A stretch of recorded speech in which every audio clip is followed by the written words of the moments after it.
That's the wrong one. My bad. There we go, it's that one. Hello, everyone, and welcome back! The triumphant return of Fanfic Friday. It's been gone so long. Hello, everyone.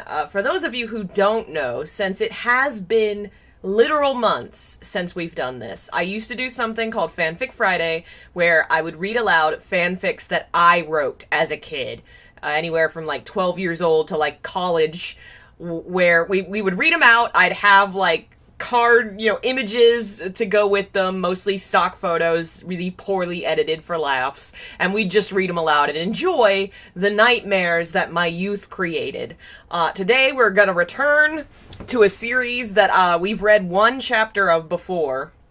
as a celebration of members. The last time we did this was a member celebration. Thank you for having more than 100 members through YouTube and Patreon. We now have 55 members on YouTube and 58 on Patreon. And there was a pretty substantial jump when the Silent Hill stuff went down. So I thank you just so much for your love and support. Before we do get started on the reading, I'm going to give a few specific shout outs. I created cards to go with this, and then Photoshop crashed, and I lost it all. So I don't have my stuff. But I wanted to thank our top 3 longest time donators. Lex the Chimera at, I think, almost something like 26 months. Atris Rain is just behind him, and Shadow of the Silver. Thank you so much for your support for so long. Double Trouble is a couple folks that are members on both Patreon and YouTube. Holy crap. I do believe Jeff, Handsome Ratch, Tintin, Sarah Fisher, and Dot are those folks. Apologies if I missed anyone. Again, I had this all written down and then Photoshop crapped on me. But why don't we take a minute and let me hop over. Here we go. Thank you, all of you. You are all heroes and amazing. So much. I love you. From the smallest to the biggest. Phil, Droid, Quinn, Billy, Amanda, HT, Jennifer, Nacho, Kirill, Jeff, thank you. Delvin, thank you. Mike, Jessica, Sarah, Julie, Bone Itch, Julia, hey, we got 2. That guy, Cass, Steven, Bold Blue Jay, Tins, Dana, Maddie, Maddie's another 2-timer, thank you. Darkness, your old friend, Dark Lord, Alex, Kazune, Swallowing Dragons, Daniel, Dot, White Mage River, Schneiderline, Alice, Kohi, Ethan, Victor, Min, Sarah, Sagittarius, Limit Braver. Are you watching this, Limit Braver? You need to text me. We need to hang out. I know him in life. Handsome Ratch, Silent Leon, Odd Molly, Pablo, Needle Pup, and Ranger Monkey. Also very long-term, folks. Ranger Monkey in them.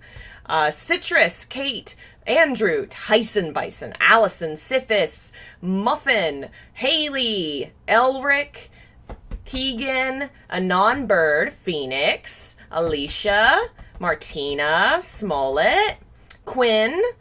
Come on, Bob. Come say hello. Come say thank you. Anna, Josh, Harrison, Valerie, Evan, I can't read, Ambrose, Kim, Biscuit, Troy, Stefan, Mike, Madison, Amethyst, Zuki, Christian, Brian, Lujan or Lujane? I might be right, one of those. Tintins once again, James, Daniel, Jeff again, Adrian, Raven, Hobbit Potato, Venator File, Edward, Dot again, Cat, Anthony, Eve, Cordelia, Mitchell, Swallowing Dragons again, Jessica, Kate, Akatin, Sarah Fisher again, Zakadaka, Loki Lokash, Nintendo Man, Ale Hanandro, Whitney, Christina, Neelok, 3 possums in a trench coat pretending to be a human, Shadow of the Silver, Atris Rain, and Lex the Chimera. Say thank you, Bob! Thank you for all the treats! Thank you for giving the mommy the money so I can have the treats! Yay! Alright, let's switch back over to what we're doing today. Thank you so much. It's recently been revealed to me that some member bonuses were inaccessible because I thought I'd switched them over to the new website and they were not. They were all dead Dropbox links. That is fixed. Patreon, it should be on the front page. YouTube, it should be in the community section. If you don't see it, remind me after Discord and I will post it. So today, we are going to read the next chapter of the Silent Hill 4 fanfic I wrote in high school. This was 2010. 2010 was, 11 years ago? Oh man, I'm not as young as I wish I was when I wrote this. I might have been 17, probably. This is a sequel to a story that we read before. Fanfic Friday is now hosted on the second channel, so if you can't find it, that's where it is. Link is in the description. The first chapter was a rewrite of Silent Hill 4 that made it gay, because I was a little repressed homo, and loved horror, and so I was processing my little feelings through Henry and Walter. and I rewrote the game, and that's why I rewrote some portions of the game, made it gay, changed the ending. This is that sequel, but it's actually gonna end up being a prequel. Basically, Henry's dreaming about his childhood, so we're gonna go through the version of his childhood that I came up with. It's called, well, no, maybe I shouldn't tell you what it's called so you can't find it. Oh, man. So, hello, and I didn't say thank you to everyone joining us today. Hello, and welcome, Jeff, Odd Molly, Daniel. Thank you, members. You're amazing and lovely. But so are you, Alexis, Sky Center, Lobsol, Johan, I already said Alexis, Gilgalad. Hey, Gilgalad, welcome. Not Henry's hot, but not hotter than Alex Shepard. Henry's got that kind of quiet. I like the quiet types. I don't know. Schneider Line, thank you so much. Welcome so much. Let us begin, unfortunately, with my nightmare. Chapter 1. God, here we go. Warmth and cold. Warm in some places and cold in others. Feeling like floating in water without getting wet. He sort of tried opening his eyes, flexing his fingers, but then he wondered, what's the point? So he let them still, eyelids closing. Deeper and deeper he fell into his own truth, until all there was inside. I already hate it. Oh. Henry Townshend. The boy was 5, sitting on a swing in his family's backyard. It was a very large suburban household with 3 stories, a pool, and a large backyard. That's an enormous freaking house. Holy shit, 3 stories? These people have money. It was a lot of space for one little boy to play in, and often he was hard to find being so quiet. His mother was shouting for him from the door, looking for him across the yard, but he was only sitting on the swing on the back porch, only a few feet from her. So why did they not? Okay. Henry's father approached, glancing outside. Lost again? Sighing, she nodded. Little guy disappears just like that, and he's so quiet. I can't get him to speak for anything. We need to teach him to answer when we call. If he doesn't, it could be very dangerous. I know, Charlie, I'm trying. He's just so... I don't know, it's weird. He's a strange child. My brother did something like that when he was a kid. He refused to sleep at all, and nobody could get to him. You could lie him down, and he'd just lay there, But Charlie's wife, Gina, had stopped paying attention. Having turned around, she saw Henry on the swing. Henry? Hands on her hips, she shouted his name again. Henry Townshend, you answer when your mother calls you.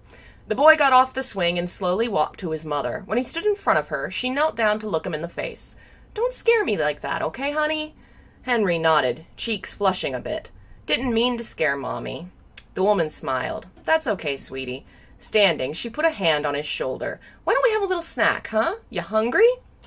Nodding eagerly, the boy rushed in towards the kitchen counter. Charlie chuckled as he climbed up onto a stool. Excited now, huh? He came to stand by his son, a hand on his shoulder. You know your mother and I worry about you. Don't do that again. The boy nodded as his mother brought over a jar of cookies. Charlie, I already told him. Let's be gentle. The husband held up his hands in defeat and scowled. All right, I just thought we'd be a team here. But he tried to smile as his son happily examined the cookie jars outside. What kind? Mom asked. Henry thought for a minute. His little hands clenched into fists. He set his elbows on the counter and rested his head on them. Both parents watched, not surprised at all by his quiet demeanor. For a few minutes, that was all he did. Charlie leaned toward his wife. You sure? She shushed him, and the man frowned. Then the boy sat back up. Sugar cookie, please. A big smile came across his mother's face as she removed the cookie. See? She grinned at her husband. Choosing the best cookie is very important. Requires a lot of thought. Charlie shrugged, seemingly unconvinced. Right. Henry didn't mind what they were saying, eagerly taking the treat. He held it for a second before beginning to take small bites out of the edge. His mother stared on, heart-warm, arms on the counter. Mother and son's bond seemed ever stronger as father sighed and walked away. You know, if you go along with his weird habits, they'll only get worse as he gets older. Mother simply kissed his forehead as she walked by, approaching the couch where her husband sat. Every child's a little strange. When I was a kid, I stole my family's underwear and wore it on my head. Charlie gave her a funny look, to which she only laughed. He's a kid. By definition, they're special. Grunting, he grabbed the remote and gave in. They both quieted when the TV was on. Maybe he's autistic. The wife simply rolled her eyes. And all the while, Henry sat on his stool, nibbling away on the edges of a cookie, happily content. Henry was born in South Ashfield. I don't think they say, and I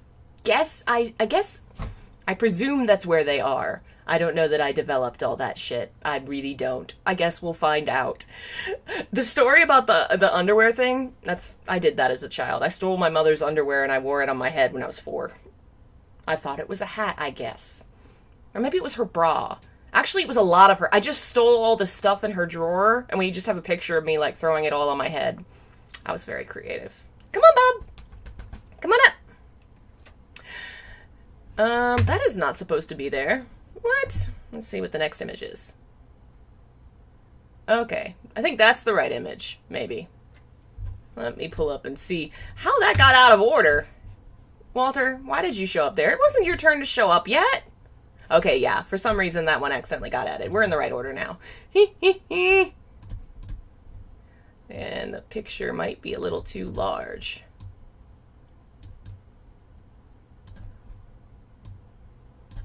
Okay, I guess that's fine. Aw, hey Ratch, thank you. Daddy issues will always lead to a ghost trying to murder you to appease their own mommy issues. It's the natural progression of the plot. You're very right. Obviously, that's where we're going with this. Henry was 12, and the house was loud. Gina, we don't have that much. It's school pictures, Charlie. How much can they be? The package you're asking for is almost $100. Raised voices echoed back and forth in the living room. Henry was in the hall, tucked into the corner before the stairwell. Sitting with his knees under his chin, he listened, as he always did. His mother stormed by in his vision, leaving the kitchen to approach her husband. Then what's all these things we have, huh? We live rather nicely to be so poor. We're in debt, Charlie screamed, and Henry felt his hands clench. He wanted to stand. Brow furrowed, the boy remained where he was. I know that, Charlie, I know. He heard his mother sigh and collapse onto the couch. This bad? Charlie let out a heavy sigh, too. Yeah, this bad. Their anger seemingly spent, Henry turned and began moving up the stairs on all fours. He pulled himself up and ran the last half, and turned left into his bedroom. Bet you they're so poor because they spent who knows how much dollars on a 3-story house with a pool and a backyard. Okay. Days later, and it happened again. It's groceries, Charlie. How can you live if you don't eat? $200 on groceries? Oh, I'm sure this $20 book is edible. Henry, standing above them on the path that led from the stairwell to the bedroom, watched his parents pace and argue. It was for your son. He wanted the book. What book? It was currently on Henry's bedside table. Some coffee table picture book, you know, the ones with all the scenic stuff. His father gawked, his face as red as fire. What the hell does he need one of those for? Fucking useless, overly expensive pieces of shit. Charlie got louder and louder as he spoke, kicking the doorframe. Gina stared, shocked, before her angry husband stormed out onto the back porch. Henry stood and entered his bedroom. There was the book, Treasures of the World, with photographs of beautiful people and places from all over Earth. It was very nice. Hardback, with a gorgeous picture of Niagara Falls on the front.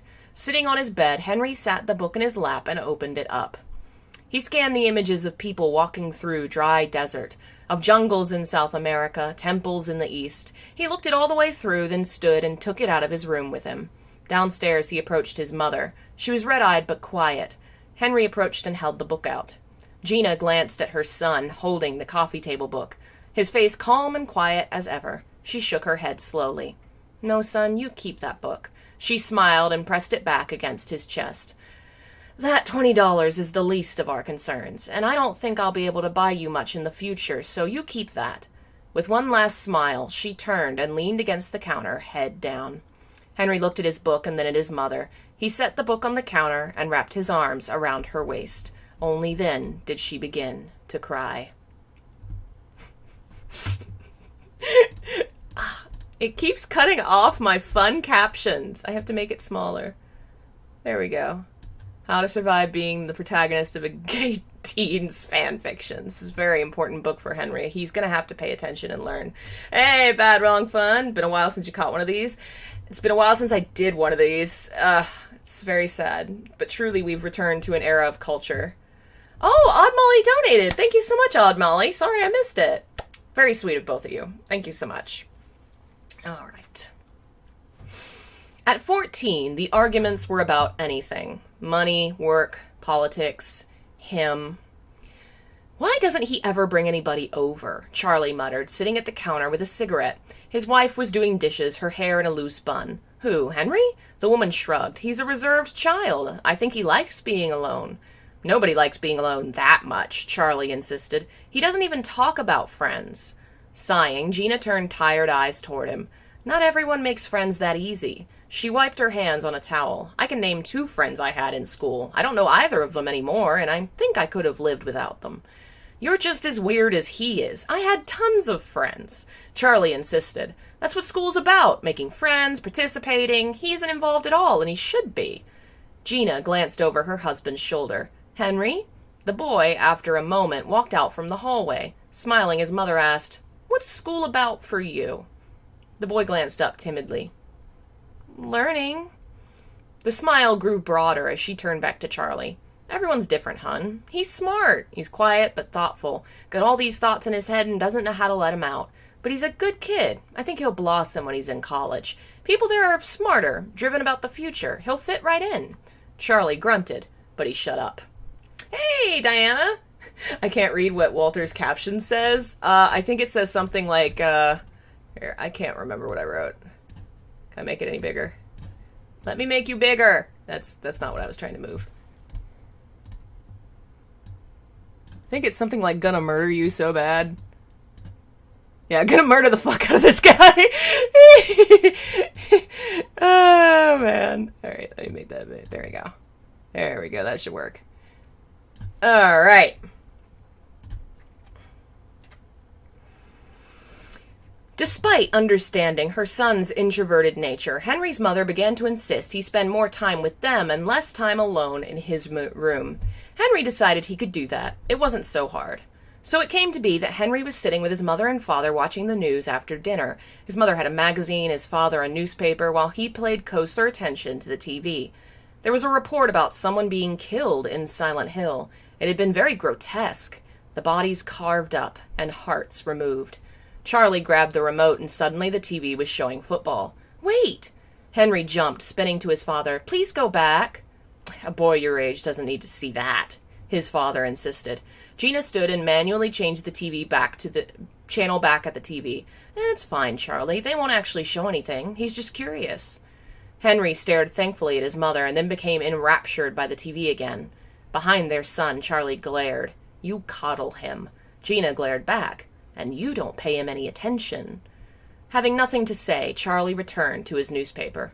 Their son remained transfixed by the strange report of the man who was killing 10 people in 10 days. Why does this one call me out? Oh, man. I'm sure a lot of us can relate to some of this stuff. Let's see. Henry liked to wander South Ashfield. His high school was nearby, and school ended at 3, but his mother couldn't come for him until after work. There were no buses that went all the way from South Ashfield to his home, so he wandered the town. He liked South Ashfield. It had a nice, homey scenery. It wasn't perfect, and most of it was rather abused, somewhat dirty, but there was something warm about it. Henry reached into his pocket and removed a camera. It was a nice, expensive one, the best thing his mother had bought him since the book 2 years ago. His father didn't know about it, and his mother had paid entirely in cash, all from her paychecks. He felt really bad about it, but he loved the camera. His mother's only request was that he show her all the pictures he took.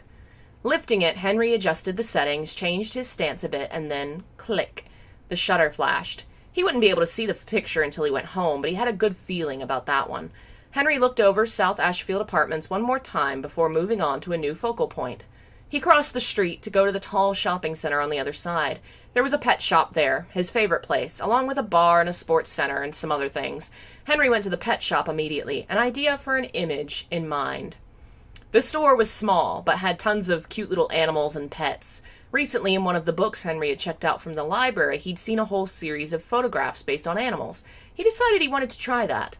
He walked the aisles, looking at the cute, fuzzy things. There was an entire row of adorable kittens, which warmed his heart. That was what he wanted, he decided. Henry stepped back, examining the row, before lifting the camera. A flash, and one of the older cats let out a fierce yowl. "What are you doing?" Henry jumped, spinning around, and in doing so he hit a cage and aggravated another animal. The store owner turned red, livid, and rushed out from behind the counter. Henry tried to stammer an apology, but his usual words escaped him.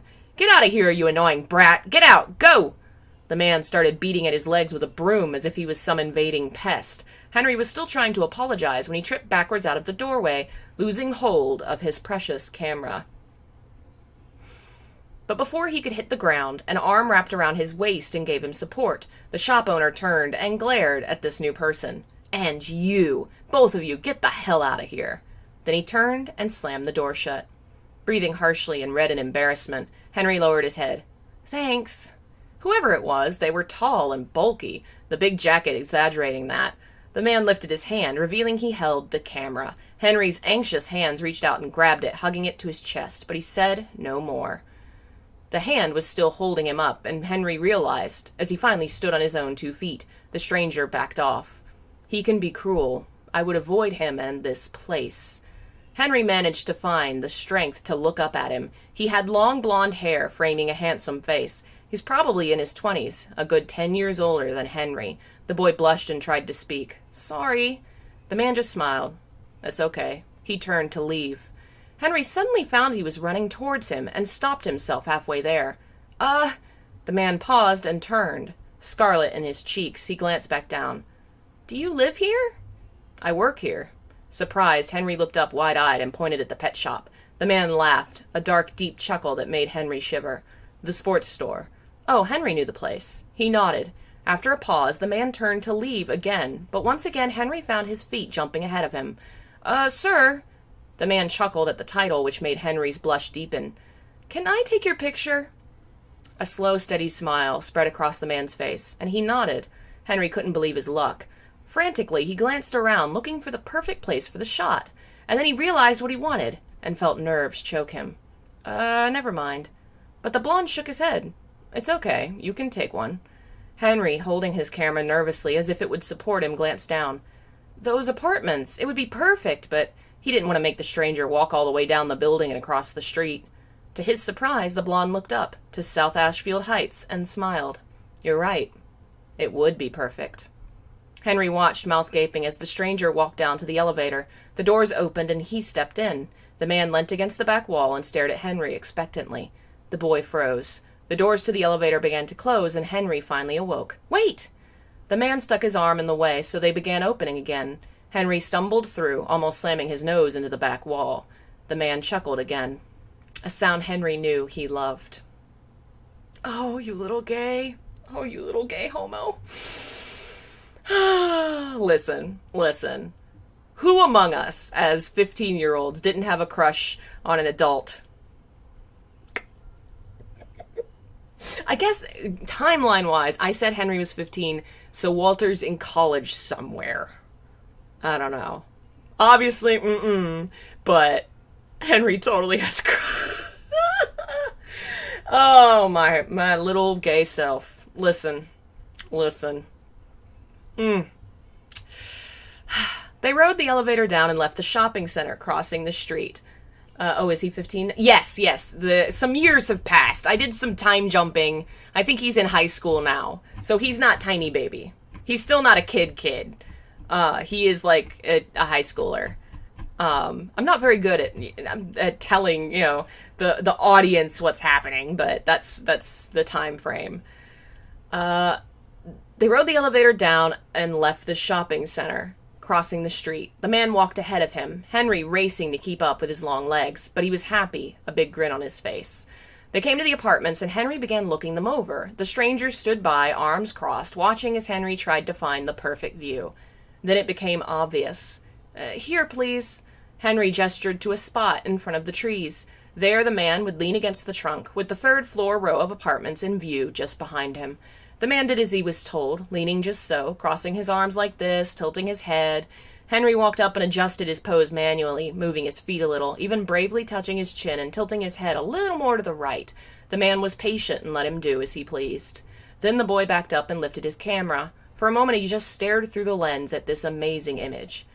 If I'm ever famous, if I'm a professional, the boy thought as he finally let the picture take, this'll be my best image ever. Henry took two, then lowered his camera reluctantly. He stared for a moment as the man remained still against the tree. I can bring you a copy by the store if you want, Henry stammered quietly. The man smirked. I'm sorry, what did you say? The boy flushed but spoke louder. I can bring you a copy.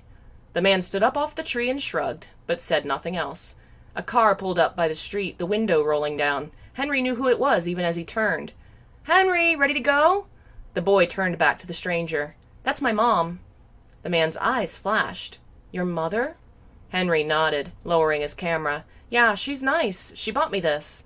He gestured to the item in his hands. The man glanced at it and nodded. I'm glad. The car horn honked. Henry, we have to go. The boy began backing up. Thanks again, he murmured, and the man smiled. Take care, Henry. When he got in the car, his mother was pale.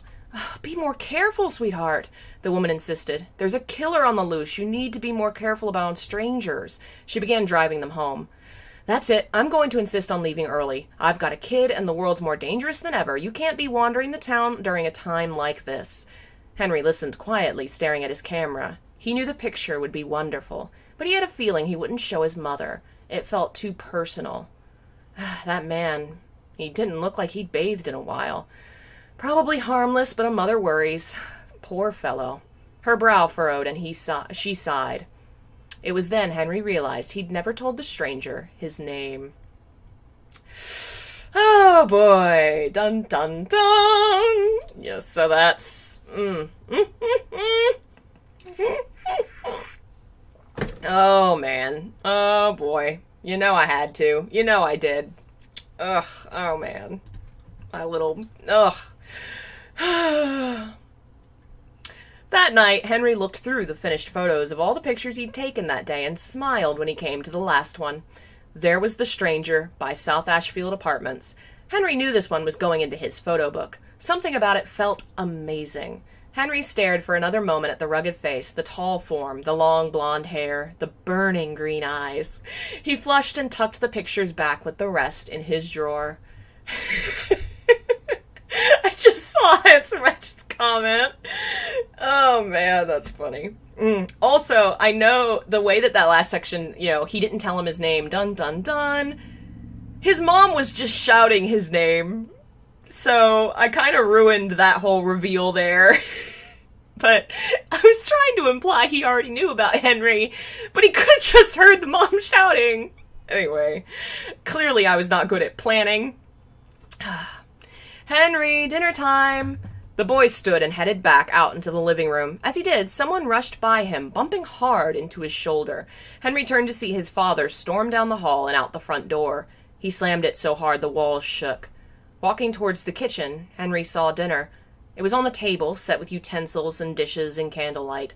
Mom sat at one end, head in her hands. Mom?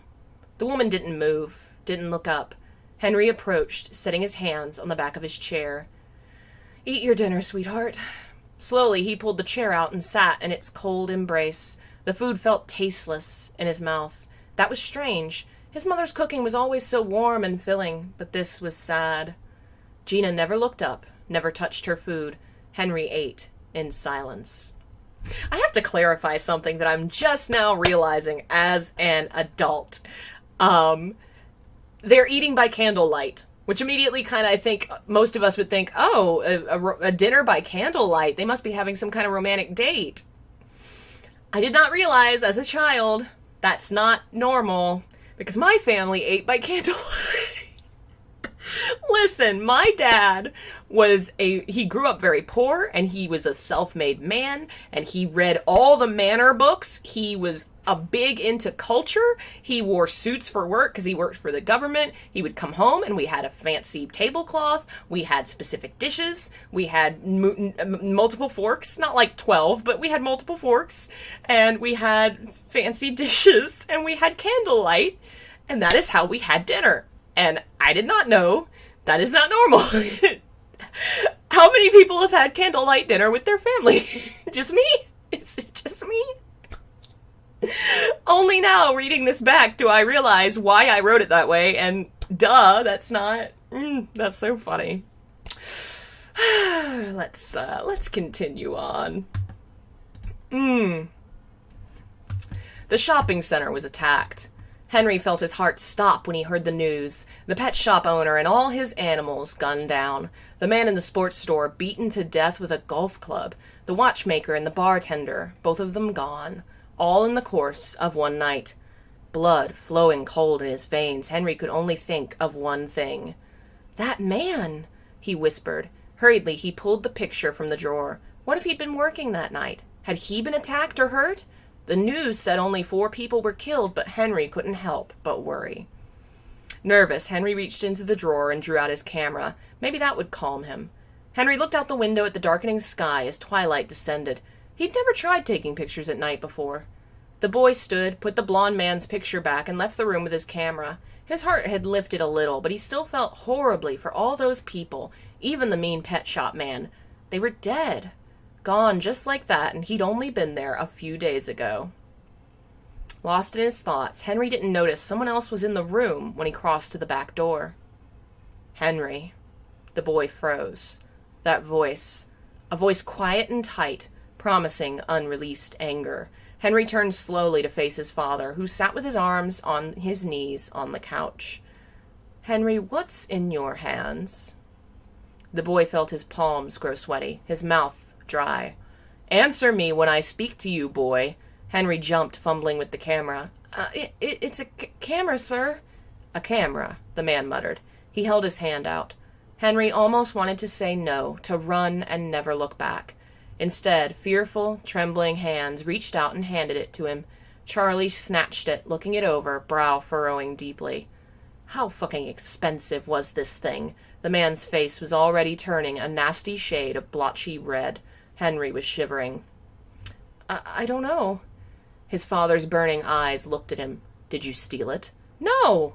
Shaking his head fiercely, Henry resisted the urge to reach out and save his precious camera. "I didn't." "Then how'd you get it?" "It was a gift." "A gift?"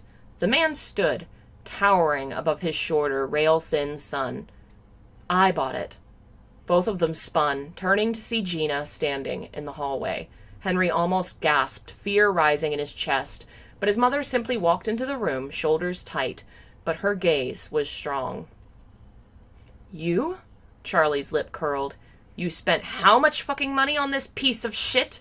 Charlie lifted it, and Henry felt his heart stop. "No." He grabbed his father's arm, but the man was strong and ripped it away. A hand came crashing against Henry's face, and he tumbled onto the sofa. "Henry!" Gina was stopped by her husband turning his angry glare on her. "It's time you stopped babying him. He's hardly a man. Spends all his time alone messing with trash." He gestured to the camera. "The brat's gonna grow up to be a freak like that guy running around killing people, or one of those Columbine types." Sobs welled up in the woman's throat as she shook her head wildly. "No. He's a good boy." Henry's cheeks were burning as he tried to stand. "Dad, please." "Shut up!" The boy flinched and remained on the floor. His father turned, grimacing down at the trembling child. "It's time you stopped messing around and got yourself straight." Then he turned and walked out the door. Gina raced to her son. "Oh, God, Henry, did he hurt you?" Grasping his shoulder, she ran fearful eyes over him as Henry shook his head. "I'm fine." He burned, slightly from pain, but mostly from anger and embarrassment. The front door slammed, and Charlie stormed back in, right up the staircase, across the bridge above to the bedroom. The door slammed shut, and both mother and child released fearful, choking breaths. Henry's mother pulled him tight to her chest, sucking in air. "Oh, God, Henry." The camera was gone. If Walter doesn't get this man, then I will. We'll see. Henry was 16 and school was tolerable. He'd never really had friends in class, though most people liked him. As the resident smart kid, willing to help explain everything in a patient, quiet manner, others usually came to him for help. They liked him because he was willing to listen, but they thought he was strange since he hardly spoke back. But they liked him. The class genius, the class recluse. "Hey, Henry," a girl waved as she walked by. Henry glanced up and nodded, but she was gone by then, and probably hadn't seen his greeting. He looked back down. Girls thought he was shy, and they liked that, the vulnerable brunette. Henry tried to avoid them. Girls made him uncomfortable. They were usually nice and smiling, sweet and well-meaning. They reminded him of his mom. Class was about to begin, and most of the students were pouring in. Henry had already been there, having spent lunch with the teacher reading. It was easier to read in the classroom than the cafeteria, and his teacher didn't mind. Most of his teachers either pitied him or empathized with him. A lot of them had been just like him in school. I am unfortunately just describing myself.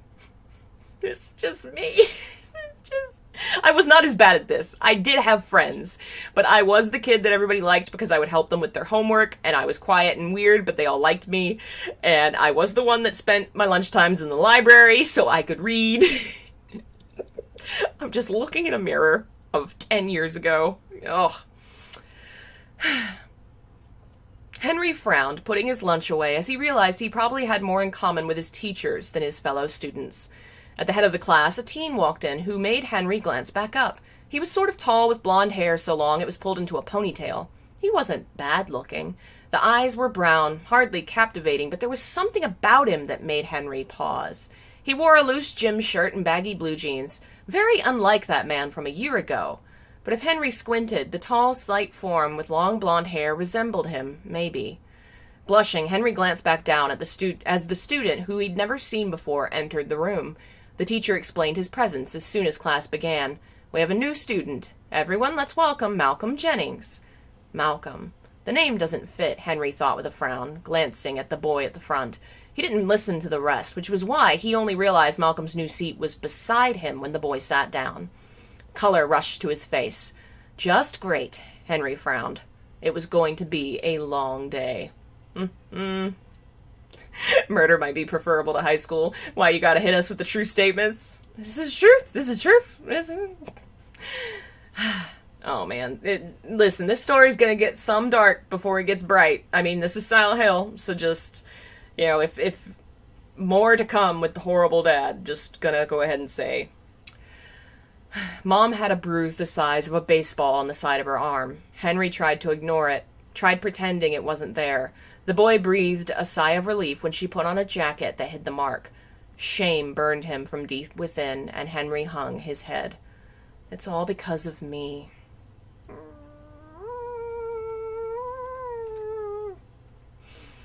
A new day, a school project. Henry dreaded projects because they involved working with other people, and that was difficult since speech barriers were hard to overcome. Today the groups were assigned. Work with the person next to you. Henry felt chills run up his spine as Malcolm turned to him slightly.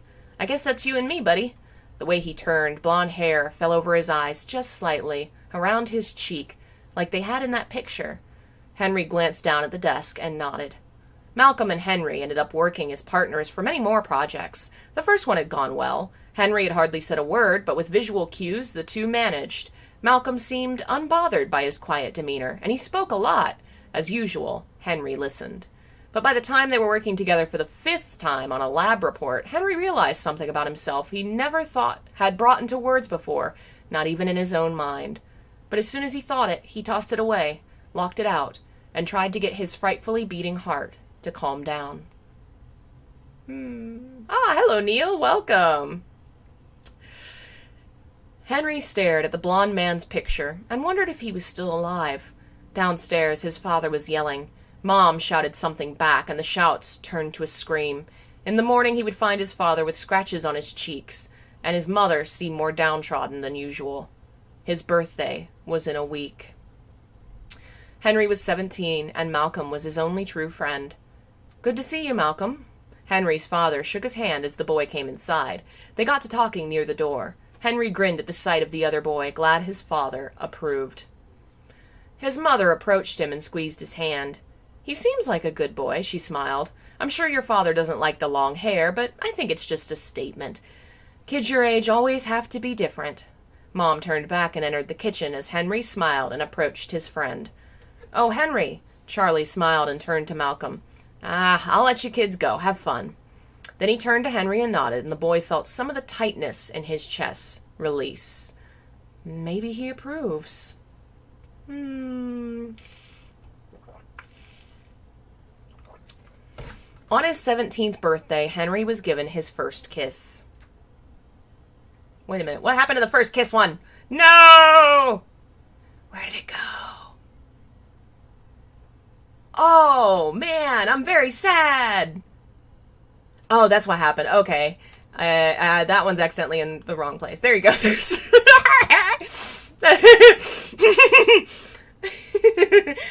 Oh, this is... Okay. He and Malcolm were upstairs playing video games. Their little characters crashed their cars on the screens as the boys let go of the controllers and held each other instead.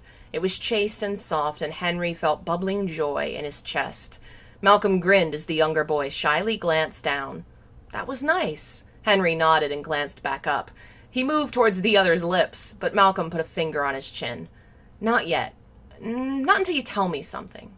Anything. Henry, mouth dry and lips sore, tried to think of something. Like what? Something about yourself. I want you to talk to me for a change. An image flashed in Henry's mind. I first paid attention to you because you reminded me of someone. Somebody I used to know. Malcolm blinked. Somebody you liked? He grinned at the blush on Henry's face. Shut up. He was silenced with a kiss. Oh, if only things could keep going well, but this is Silent Hill. Later that night, after Malcolm had left, Henry entered his room to find a present on his bed. Shock filled him as he approached it nervously. His parents had already given him something, a very, very cheap car that probably pained his father to buy. Malcolm didn't have much money, as his parents were rather poor, but maybe the boy had found him something. Curiosity filled him as Henry sat on the bed and picked up the present wrapped in newspaper. It was about the size of a basketball with a note clumsily taped to the top. The decoration certainly seemed like something that Malcolm would do. He opened the note. Was that blood? Don't worry, only 7 more. Confused, Henry looked over the present front and back. Nothing, only a few specks of blood, and those words. The boy huffed and set it aside, taking the newspaper off the present. Inside the box was one of the nicest cameras Henry had ever seen. Nicer than the ones he'd had years ago. Nicer than anything he could ever afford. Shock and awe filled him as he realized Malcolm could never have done this. Malcolm didn't even know he used to like taking pictures. But who? Mom couldn't have spent that much money. Henry stared at it in awe and wonderment, unsure of whether to throw it away like it was on fire or clutch it protectively to his chest. That night, the news reported the death of Peter Walls. The screaming in the chat. I'm delighting. Oh my god. Oh man. With his new car and new camera, his newfound happiness and freedom, Henry had found a pleasant way to spend his time. Often he and Malcolm would drive around town together, talking, taking pictures, sharing a few intimate touches here and there. Henry was still very shy, hard to talk to or to touch, but Malcolm was nice about it and never went too far. They spent weeks like that, but peace for Henry never lasted long. In truth, it was his fault. He should have known better. But he was deliriously happy, so when Malcolm walked him from the car to the house and gave him a warm kiss goodnight, he hardly thought anything of it. Until the scream. Angry and rushing through the air, Henry heard the shouting and broke away, realizing what he'd done. Horror filled his being. Looking up at Malcolm, Henry dryly whispered, "Dad!" Charlie burst out the front door, then lunging at Henry, who frightfully ducked away. Malcolm stared in shock and horror as the boy raced from his enraged father, running as if hell itself was on its heels. "Henry!" His mother raced... Oh, no, that was the mom yelling, my bad. Henry! His mother raced out the door, her voice shrill and fearful, watching as her husband chased her son down, grabbing him by the neck and dragging him back to the house. Should have fucking known, Charlie murmured dangerously. Should have fucking known. As he passed Malcolm, who stood staring in horror, his eyes flashed like fire. Get out of here and never come back. Malcolm turned tail and ran. Charlie, he's just a kid, Charlie! The man threw his son into the hallway, slamming the front door shut. Shut up! The voice rang out, startling Gina as she fell back against the wall. This is your fault. You're babying, treating him like a girl. You think my father would have let me run around with that long-haired freak? Or avoid everyone human to read or draw or whatever the fuck he does? Snarling, Charlie turned on his son, who'd begun to walk away and crawl away, and snatched him back up. Henry was dragged over the tile through the house, his mother chasing behind. Charlie! Charlie, what are you doing? Charlie! Charlie threw him forward, and Henry felt his head crack against something hard like brick. Then the man leaned down. The bag around his shoulder was torn off, and the boy felt something worse than dread slither through him. His father stared into the unzipped bag, eyes wide with hate. What's this? What the fuck is this? Charlie ripped the camera from the bag and turned his vengeance on his wife. You! The woman jumped, tears streaming down her face. Charlie! The man crossed the room in 2 heartbeats and brought the camera down hard on his wife's face. Henry shot up. Mom! Shut up! Charlie screeched, pulling his sobbing wife, whose forehead was drenched in blood, back up by her hair. Both of you! Fucking idiots! Stupid fucking... The man never finished his sentence as Henry ran screaming at his back. Wrapping his thin arms around the taller man's throat, Henry squeezed and squeezed as best he could. A startled, choking sound came from his father, but it wasn't long before the man turned and slammed Henry against the fireplace. The boy let out a tired groan and slumped to the floor. He opened his eyes just in time to see the camera collide with his nose. Blood spurted across the room, all over his clothes, as agonizing pain erupted in the center of his face. Henry screamed and clutched his nose as the camera came back down on the back of his head. More pain exploded, and he crumpled, dizzy and shaking in fear. More screaming from mother and father filled the room as Henry's mother stood. "Leave him alone!" The frail woman was nothing to this enraged giant, who thrashed and sent her flying back into the coffee table. Slowly, Henry sat up, holding his throbbing, bleeding head, and watched in horror as his helpless mother was beaten by his father's fists. "Dad, stop!" Henry stood again, but this time his father was ready. Charlie got up and grabbed Henry by the collar and lifted him into the air. "It's time I took over raising you, you little bastard. Your mother has ruined you enough." Henry gasped in horror as his father's fist was raised. Blow after blow rained down. His father dropped him and kicked him in his side multiple times. The boy curled up and clutched his head, crying into his elbow as his mother watched horrified from the couch. And then suddenly, it stopped. Henry glanced up, hardly able to see from the blood loss in his swollen face, but he saw his father stumble. The larger man was suddenly groaning and grasping at his chest. The man fell to the left and started twitching. His head hit the floor hard, and Henry watched as he shook, bubbles falling out of his mouth. Horrified, Henry tried to stand, but his legs wouldn't support him. His mother leapt from the couch and ran to the phone. I love little angry Walter down there. The whole hospital took the whole Townshend family in that night. His father was cuffed to his bed. Mother was in tears the whole time, trying to insist it wasn't his fault. He wasn't like this. Something was wrong. And Henry said nothing. They asked questions. He would nod or shrug or look away. His legs were bruised all up and down, his brow and cheeks swollen. A big gash was stitched up on the back of his head, and his chest was so sore it hurt to move. He refused to see anyone. When the nurses told him a friend from school wanted to see him, Henry simply glanced away. Malcolm came in with a bouquet of flowers. Henry looked up and spoke for the first time since the incident. "What am I, a girl?" Malcolm, eyes wide as if he'd been the one to be hit, left the flowers by his bedside and didn't come back.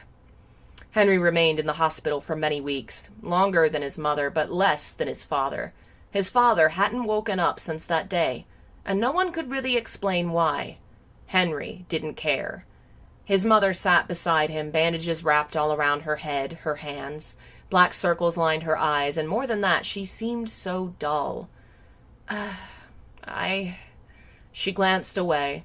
The two sat in silence, unable to say anything, and then his mother left too. After he and his mother went back home, life was quiet. The two never spoke to each other. For the most part, they lived as if the other did not exist. Henry tried not to look at her, to see the scars the beating had left. Every time he did, shame scalded his heart and tears burned his eyes. The camera was still usable somehow, but blood stained it on all sides. One day it disappeared, and the next day it was clean. Henry had a feeling his mother was trying to apologize. Be quiet, phone. She doesn't need to, he thought glumly, holding it in his hands. That night he got out his suitcase. He packed some clothes, bathroom essentials, toothbrush, and paste. He got a crate out of the garage and put boxes of food, crackers, some soda. A cooler with perishables went in the trunk. In a separate bag he put his camera and his favorite books. All his pictures were taken and stuffed into a box which he taped shut and put in the bag. The one of the blonde was on top. The boy sprayed his car with cleaner before putting the rest of his luggage in. It still smelled of teenage romance and broken dreams.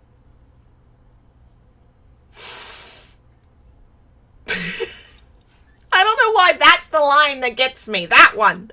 It smelled of teenage romance and broken dreams. He ate his microwave dinner, wrote a short, curt note, and turned to go. His mother sat on the stairs. They both stared quietly at the floor. Henry waited for the tears to come, the begging, the motherly care and affection. But as he waited, he remembered the few times in his life she had shown him affection, and realized she probably loved her husband more than him. He walked out of his childhood home, and no one tried to stop him. His high school career ended before 12th grade began. Henry never went back. With all his belongings in his beat-up car, he drove out of Ashfield into the night. The boy laughed darkly, as he hardly knew where he was going, and he didn't care. The important part was the going. On and on he drove for about a day, until he came to a new town, a place he'd never been.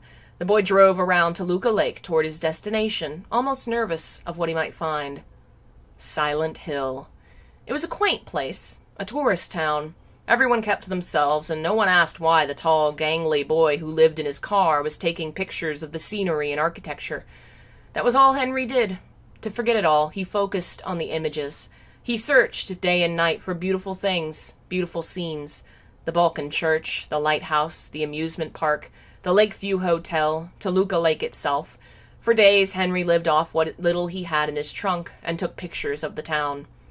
Eventually, people began noticing him. What a change, Henry thought. Since it was a tourist trap, people began thinking he was a professional photographer. They thought it was his job to take pictures for the tourists. People started asking him for photos. So he started giving. Henry managed to make it by in the town by taking pictures of tourists and big tourist sites. He became part of the lore in a way. The quiet, poor young man with an eye for beauty. People loved the poetic side of it. Henry loved being able to buy food. For perhaps 2 years he lived in Silent Hill as a photographer, and even managed to set a little money aside. There was so much he feared it being stolen, so despite his nerves he went to a bank. What would happen, he wondered. Was he considered a runaway? Would someone come take him home? "Your name, son?" the teller asked. "Henry Townshend." He was able to set up an account, no problem. Henry smiled darkly as he realized his mother never reported him missing. 2 years later, Henry moved out of Silent Hill and decided to go back home, back to Ashfield. He looked his mother up and checked out his old home, but it was abandoned and his mother's cell number had changed. Mom had a sister he could call, but he didn't remember her number. Henry focused on getting himself situated. An apartment was first and foremost, he realized, but he didn't know where to live. He tried remembering the places he'd traveled to during his youth. What was his favorite, and what wouldn't be too expensive? Sighing, Henry realized he didn't really care. A home implied safety and peace, and he could never find that anywhere. Hey, Sakura, welcome. Been a while. The next few years of his life were spent wandering aimlessly, an exile of life. He would live in an apartment for a few months and move to a different one, sometimes across the street, sometimes across town. Being a talented photographer got him jobs, despite his diploma, and the money was enough to live on. Once a month, he left for groceries and bought enough to last the next 3 weeks. The rest of his time was in his apartment, whichever one it currently was, writing, reading, drawing, using the internet, watching movies, playing video games, staring outside, staring at the wall, listening to neighbors nearby. Then someone in the hall would smile or nod at him. Maybe a guy about his age would say hello and try to talk to him.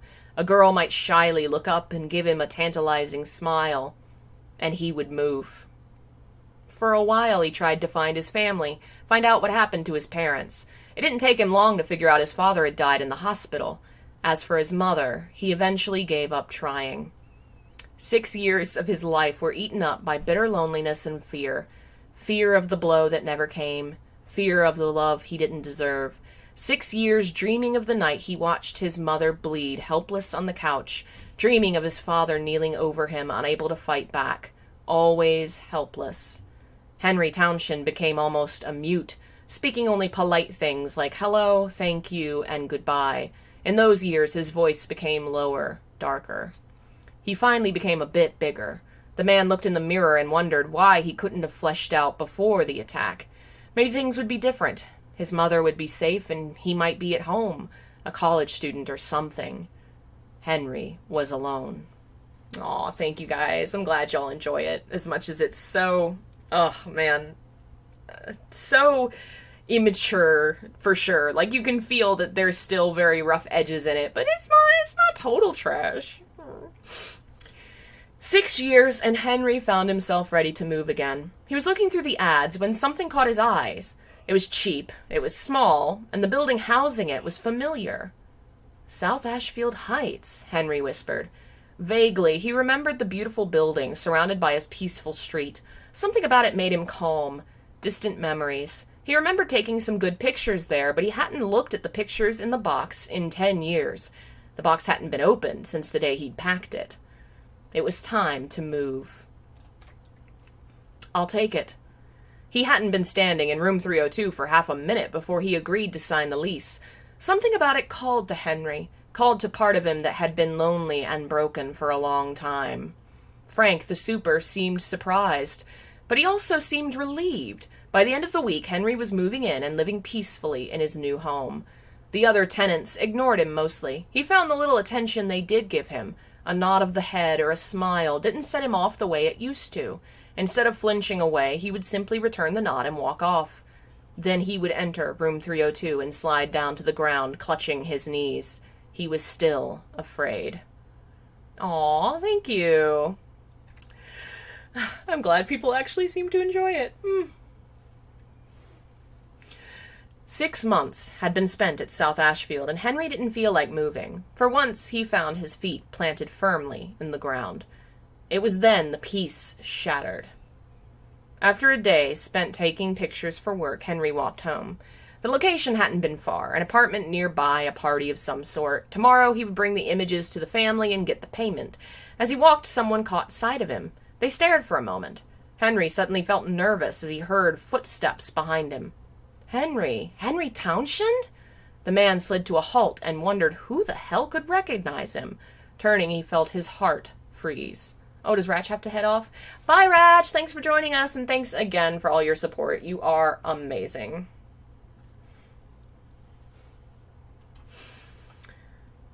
Malcolm! The blonde grinned at him, excited. Hey, it's been so long. You look great. The man looked him over. Malcolm, on the other hand, looked a bit worse for the wear. Henry supposed he either left high school or graduated, got a job, a cheap apartment, and lived his life focused on work and weed. At least he smelled that way. His clothes were tattered and dirty too, and he looked like he needed a bath, though the stringy long blonde hair reminded him of someone. Henry turned and left the encounter feeling extremely unbalanced. It's clearly a teenager's fanfic, but there's genuine moments in it. Aww. Yeah, you can tell for sure that there's, like, I don't know, there's something to, like, teenage emotion that, like, you can tell You can kind of tell sometimes when it's a teenager writing about how they feel. You know, I definitely think that that's clear here. And obviously I can recognize because I know how moody I was back then. Ugh, gosh. Let's see, is that, where's the, oh, that's the wrong button. That's the button. Malcolm wouldn't leave him alone. He tried getting into the apartment complex to see him, but thankfully the super knew to keep him away. Even the loud tenant across from him seemed to help. Malcolm had once run from the place, being chased by the angrily yelling Braintree. But as much as Richard had helped him, Henry couldn't help but feel nervous around him. Angry, tall men had that effect on him. But Malcolm was determined and eventually made contact again. Henry had gone downstairs, expecting to find a package waiting for him. What he found was Malcolm standing by said package. The blonde turned and smiled gently at him. "Hey." Henry froze. He thought of running away again, but he knew the man wouldn't stop until Henry stopped him. "Hello." The man approached, knelt and got his package and stood to go. "Henry." The sad tone made him pause. A sigh. "I'm sorry for everything. I just..." Turning, the brunette felt like glaring, but instead stared on tiredly. Malcolm threw his hands up. "What am I supposed to do?" What was I supposed to do, sorry. Henry felt like cold steel had stabbed his heart. "Anything." Sputtering, Malcolm grabbed at his long hair. "What? The guy looked like he was about to kill me. I was scared. I was a kid." "So was I." And with that, Henry left. Why doesn't he just talk to him? Who? Which one? Which are we talking about? I don't know what we're talking about, but Henry doesn't want to talk to him because the whole connection to what happened that one night when he was there. And of course, Malcolm's all fucked up because he feels guilty because he didn't do shit. Which, I don't know, call the police maybe. You have a cell phone. That night, Henry made the fatal mistake of leaving his apartment. It was an innocent thing. He'd opened his windows for some night air, and foolishly lost in thought, his hands had loosened, and the book he was reading tumbled out into the night. He saw it fall into a bush at the bottom and rushed out to get it. Out the front door he went, and quickly dove into the bushes, looking for his book. Behind him, he heard a group of young men walking by, probably heading home after a party or heading to a club or something. Henry ignored them until he heard his name. "Oh, hey, Henry!" The man stumbled, standing back up to face the speaker. Malcolm was walking towards him, leaving a large group of friends. You guys go on. I'll be there." The man was hardly walking, his face colored red. Henry didn't even need to see the beer bottle in his hands to know Malcolm had been drinking. He didn't hesitate a moment to run past the man into the building and up the stairs. The noise he made was thunderous, and he knew Richard would complain tomorrow, but the moment he didn't care. He had to get away. Had to leave. But he heard the pounding of feet behind him and knew it wasn't over. Fear squeezed his heart as he fumbled with the door in his hallway. Finally, he rushed through, rushing down to his apartment, struggling with the key. "Why am I so afraid that I lock my apartment every time I leave?" the man cursed inwardly, breathing intensifying. Just as he got the key in the lock and turned, someone ran into his back heavily, shoving him against the door. Their combined weight pushed them both through, falling to the floor. Hands were all over him, legs keeping him down as he struggled and kicked. "Malcolm! Malcolm!" "Oh, Henry." Malcolm wrapped his arms around him, even as Henry tried elbowing him in the throat. But Malcolm was a good bit taller than him, and stronger, and no matter how he struggled, he couldn't seem to get away. The man felt tears sting his eyes as his shirt was pushed up and he began screaming. A door in the hall slammed open so hard it probably woke everyone in the block. "Get off him, you fucker!" The weight on his back disappeared, and Henry let out a desperate gasp for air. Richard pulled Malcolm to his feet, then sent him reeling to the ground with a heavy punch. Henry ignored that as his tears hit the carpet. Slowly the man pulled his knees up and began to sit up. He could hear the beating outside. "Stupid fucker, I told you to get away from here. Stay away from him!" He heard the blows landing, the blood-curdling groans, and the man spun around. "Don't!" Henry screamed, putting his hands on Richard's arms. The livid man turned his angry gaze on Henry. The burning, fierce eyes, the enraged face. "What the hell? You telling me that was consensual?" "Richard, calm down." The voice of a woman entered, and Henry felt his heart stop. Eileen Galvin stepped out of her room in a robe, looking at the scene, and turned to Richard, the soft, kind face. "You're not a cop. Put the guy down." She, meanwhile, ran back into her room for a cell phone. "The bastard had this guy crying on the floor." The screaming voices were different. The man, the woman, the images were different, but it brought it all back. All the things Henry tried to leave behind each time he moved, but he never could. The distant, muffled dreams and thoughts of a home that hardly felt like one. The home that had tumbled like a house of cards as the first blow had landed on his face. Malcolm looked up through blood-covered eyes and smiled. "I knew you loved me."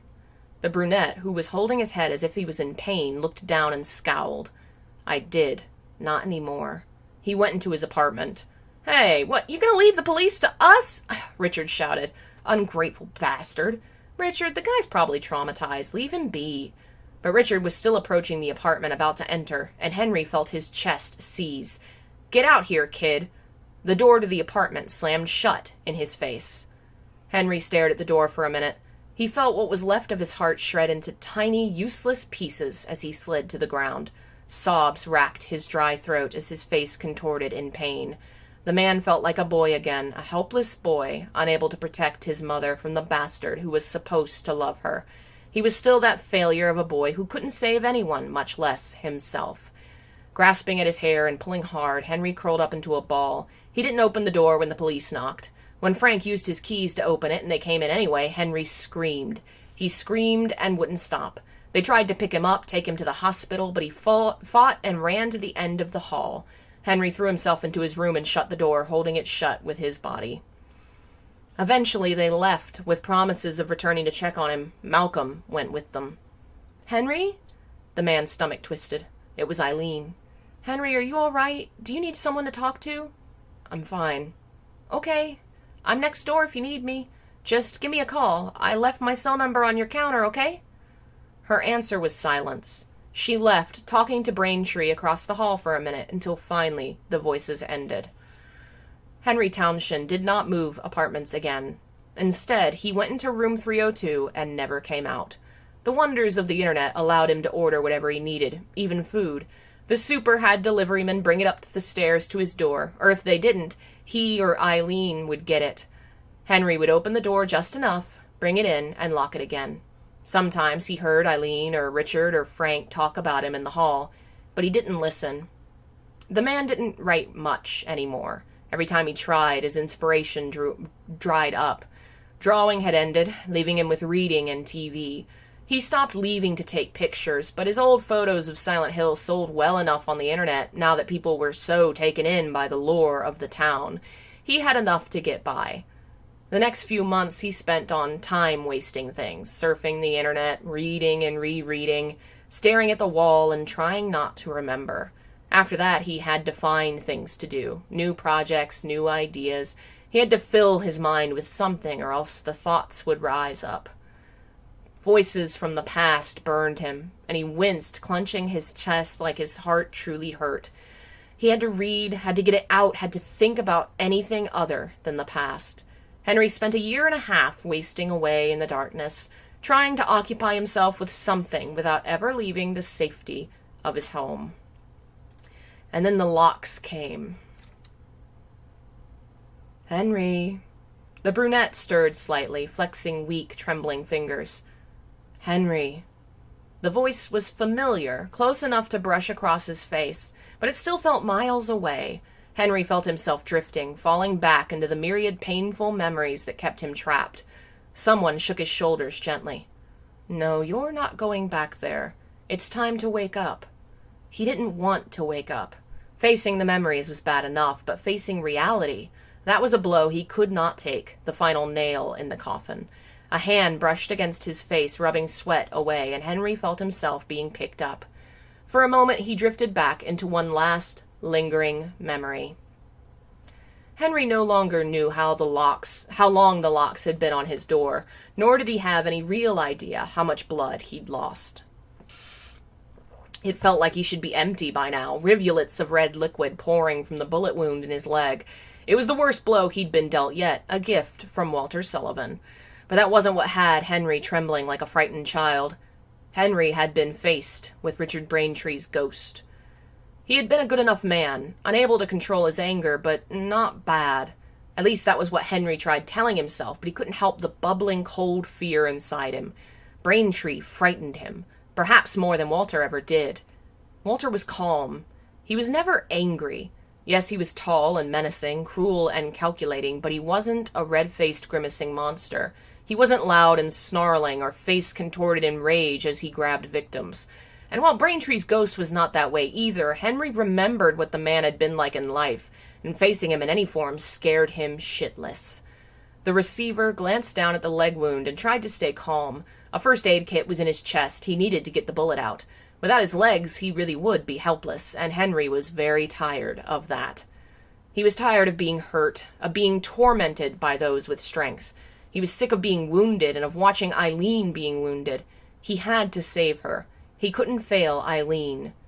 I failed Mom, Henry thought weakly, crawling to his chest. I can't let them hurt Eileen. Seeing the kind woman on the floor in a pool of her own blood, knowing Walter Sullivan had beaten her, rage and sadness had fought over his quivering heart. But Henry didn't hate Walter. There was a healthy bit of fear and anger, but not hate. Because unlike Richard Braintree, whose ghost attacked out of mindless lack of control, Walter was a victim too. He had been beaten and broken like Henry, and in his own mind he saw himself as fighting back, and Henry was now going to do the same thing. We're so alike it's sick. Henry thought of the man with long blonde hair and remembered loving someone like that once. A man whose name he'd never known, someone he'd known for just a day before he faded into memory. I must have a thing for blondes. The rambling thoughts faded as Henry began digging into his chest for a health kit. He moved other things aside, a broken golf club, a child's doll, some keys, and an old dusty box, kept closed by tape that looked like it hadn't been opened in a long time.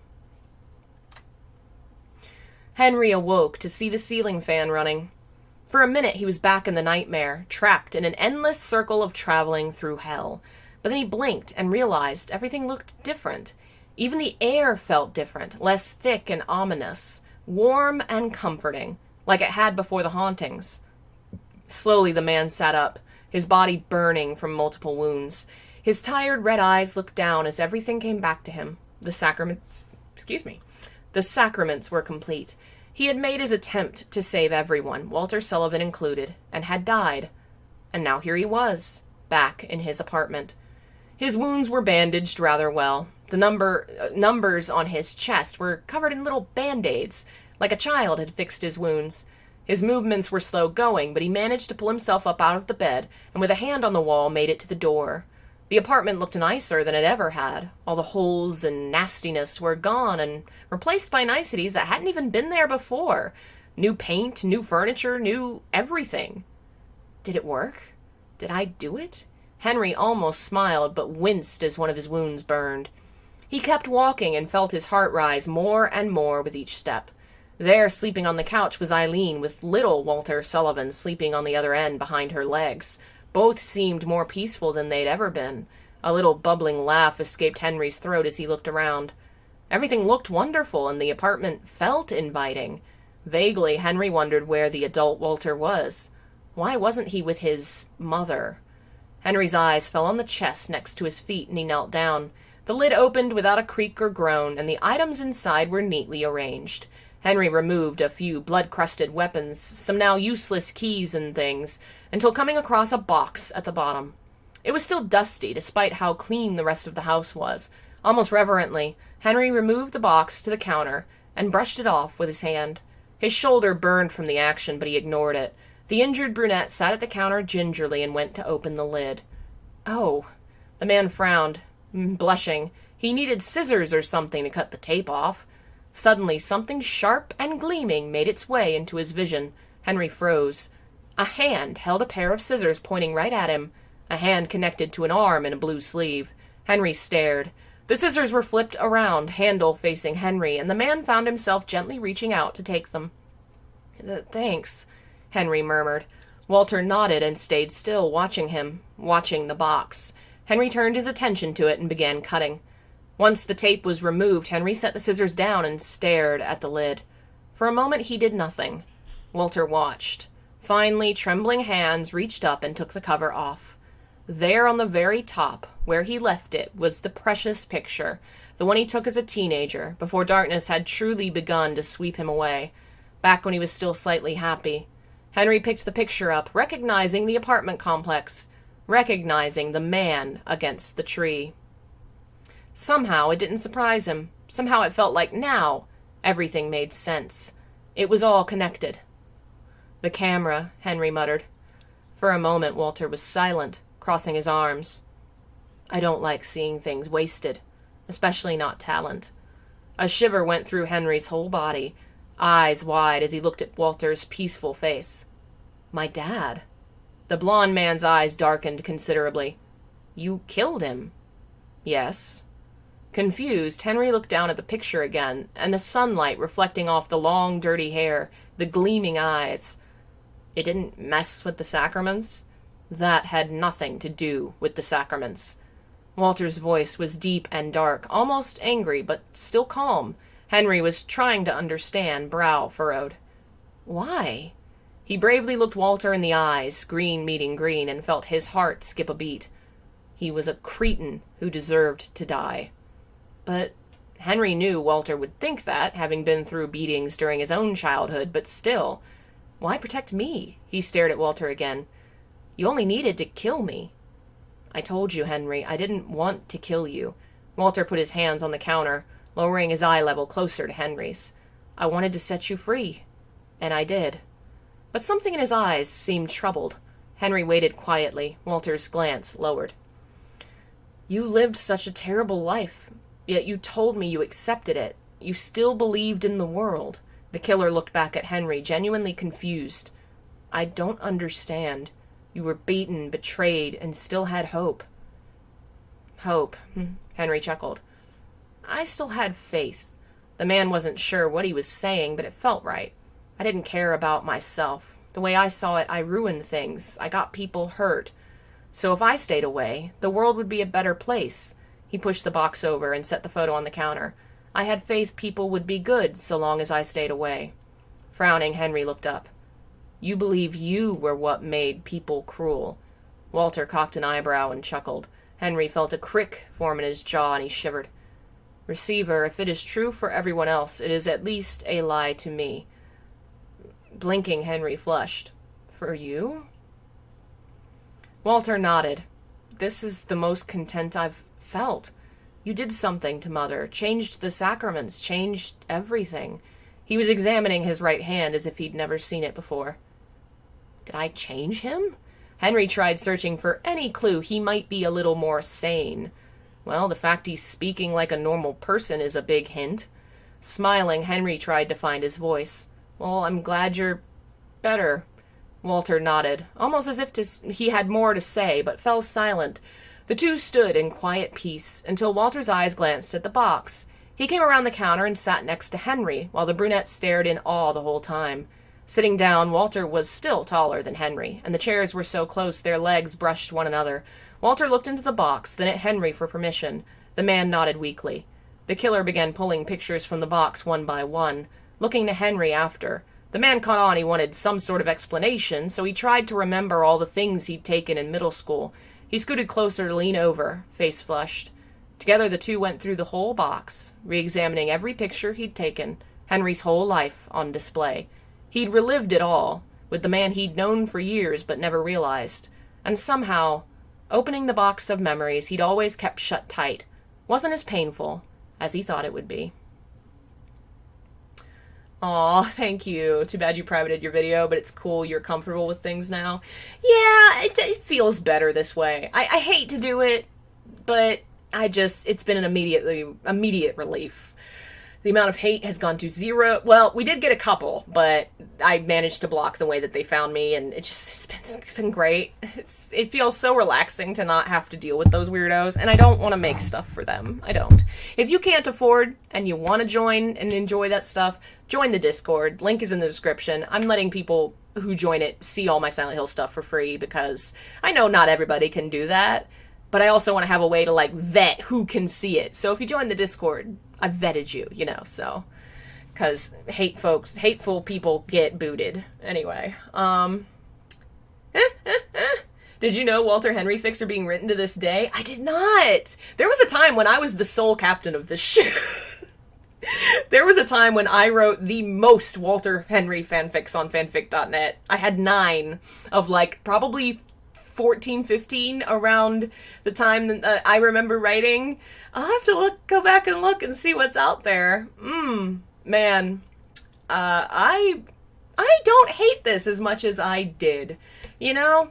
The story ends pretty well. Obviously, the premise is he falls in love with a murderer, and I don't think it's like, I didn't have the writing talent for that kind of chop, to make that kind of thing really believable, you know? But I don't think I did that bad. Henry is very quick to be cool with Walter, because I wanted him to be. And I think a real person would not have been that cool that fast, but, you know, it's not that bad. I think it's a decent setup for where it goes from here. And it gets worse in the sense that more embarrassing things happen, like sexual content, kissing, romancing. From here, we get to more typical romance fanfiction stuff. Because this was just the setup to set up the situation where they are now together. I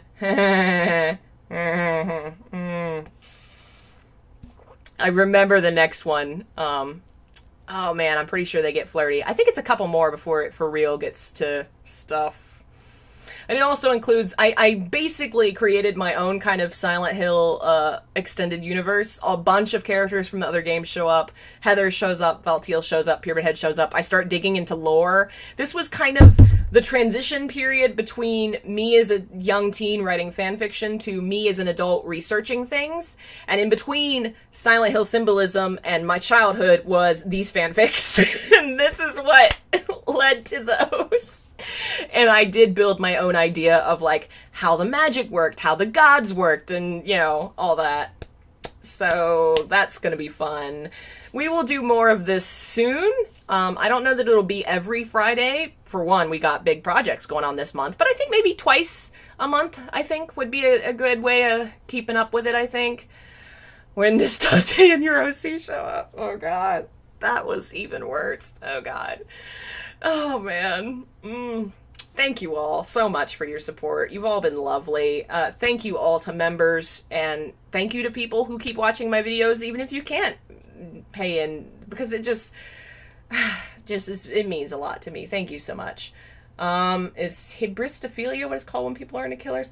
I have no idea. I don't know. And I mean, Henry wouldn't count because this is like a relationship with somebody he actually physically knows who's trying to kill him. Not like he sees somebody on TV. It is different. But, I mean, it's fiction. You know? It makes me think about nowadays, they stole it from me. Will and Hannibal from the TV show Hannibal, they totally stole it from me. I had it from... I actually had a Hannibal / Silent Hill 4 fanfic planned when I was a kid, and I never wrote it. And I am now tempted to write it. I really am. It was basically like Will and Hannibal solving the murders of Walter, and Henry being one of the only one that survives or something. Anyway, maybe one day I'll write that. Maybe one day I will rewrite these very old ones and try to update them better. Oh, well, thank you all for joining us. I'm glad folks have enjoyed this, and we'll be back. Maybe not another one this month since it is Pride Month. I don't know. We have 2 more Fridays. We'll see. Maybe the last Friday I'll have time. Otherwise, we'll do the next chapter of this probably the first week of June is what I'm thinking. Probably, because that's first week of June. We'll do that. Thanks again. Tomorrow's Saturday. I'll be working on stuff. Silent Hill symbolism, hopefully this weekend. Be back Monday, probably, with things. Thanks again. Oh, and Bobby. Oh, hey, Phil. Unfortunately, you did miss it, but you can always watch back the old stuff. Say hi, Bob. Bob, can I just hold Bob? Bob. Say hi, Bob. Let's see if he does. Sometimes when I hold him like this and he wants down, he starts swimming with his arms back and forth. Yeah, come on, do it.